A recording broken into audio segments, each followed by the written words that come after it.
అయితే మేము వైఫై పెట్టించుకుంటున్నామండి ఈరోజు. ఇప్పుడే ఆపరేటర్ అయితే వచ్చారు, కింద ఉన్నారు, వస్తున్నారు పైకి.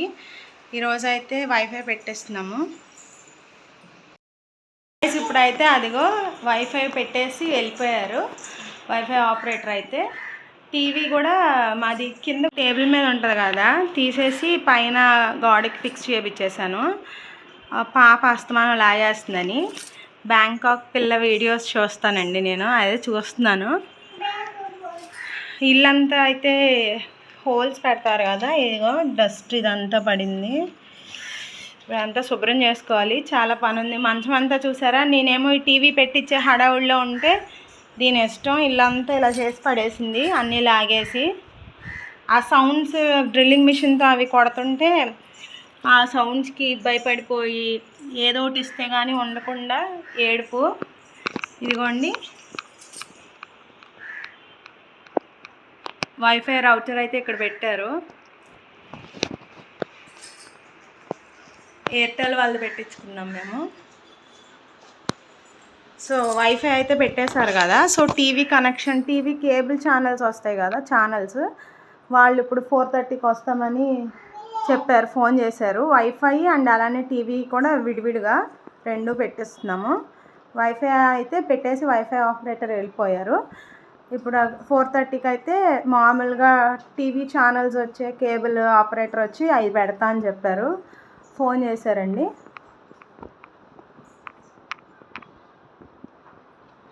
సో ఇంతే. ఇప్పుడు నేనైతే ఇవన్నీ చదువుకోవాలి. మొత్తం మంచమంతా మెస్ చేసేసింది మా పాప, అన్నీ లాగేసి చదరాలండి ఇవన్నీ. ఇదిగోండి టీవీ వాళ్ళు అయితే వైఫై అయినా వెళ్ళిపోయిన తర్వాత నేనైతే కిచెన్లోకి వచ్చేసి రైస్ అయితే వండానండి. కొంచెం రైస్ ఉంచేసి మిగిలిన రైస్లోని ఎగ్ రైస్ అయితే చేశాను. కర్రీ ఏం చేయట్లేదు, కొంచెం ఎగ్ రైస్ చేసి కొంచెం అయితే వైట్ రైస్ ఉంచాను. రసం ఉంది అండ్ అలానే పెరుగు ఉంది, అందుకని ఇప్పుడైతే పాపకు తినిపించేస్తాను కొంచెం గిన్నెలో వేసుకొని. ఇదిగోండి పాపకైతే కొంచెం వేసి తినిపించేస్తున్నాను, నేను తర్వాత తింటాను. పాపకైతే తినిపించేసానండి. ఇప్పుడైతే కేబుల్ ఆపరేటర్ వచ్చి పైన అది డిష్ అయితే పెడుతున్నారు. సో ఆ తర్వాత అయితే ఇల్లంతా క్లీన్ చేసేస్తాను. ఇదిగోండి ఇక్కడైతే ఇల్లంతా క్లీన్ చేసేసాను.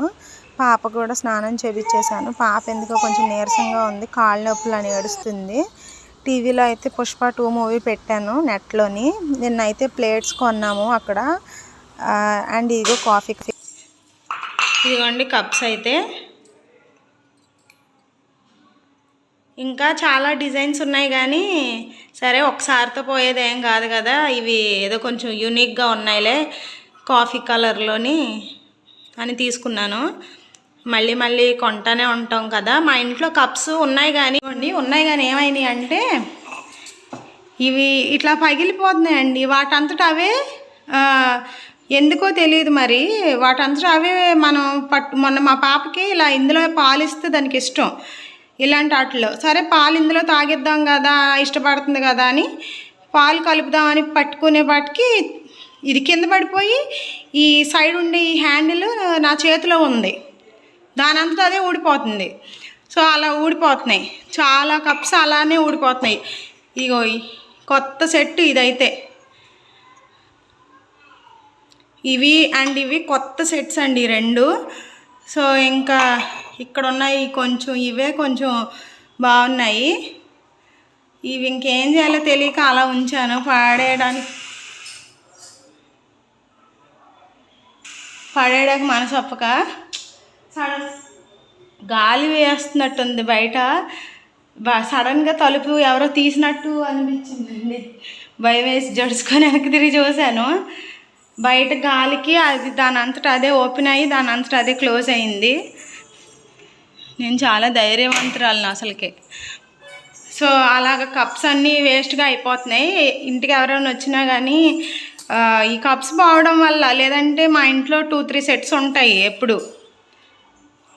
అది ఈ సెట్టు ఈ ఇంట్లోకి వచ్చినప్పుడే ఓపెన్ చేశాను, కొత్తవి పోయినాయి 2-3 అయితే కింద పడి పగిలిపోయినాయి. ఇదైతే మా పెళ్ళైన కొత్తలో మా వారు ఫస్ట్ నాకు కొనిచ్చిన కప్ ఇది. చేతులు అస్సలు కుదురుండవండి. గిన్నెలు కడిగేటప్పుడు జారగొట్టేస్తాను. మా పెళ్ళైనప్పుడు ఫస్ట్ మా వారు కొనిచ్చింది నాకు ఈ కప్పు. నాకు చాలా నచ్చితే కొనిచ్చారు. రోజెస్ ఉంటాయి దీని మీద. సో ఇది కూడా సైడ్ హ్యాండిల్ పోయింది. ఇది ఒక మెమరీలో అలా ఉంచుకున్నాను. ఈ కప్స్ అయితే తీసుకున్నానండి. అండ్ ఆ భోజనం ప్లేట్స్ కూడా తీసుకున్నాను. ఇవైతే ఇంకా అసలు సదరలేదు, నిన్నే కదా తీసుకుంది. ఒకసారి వాష్ చేసి పెడతాను.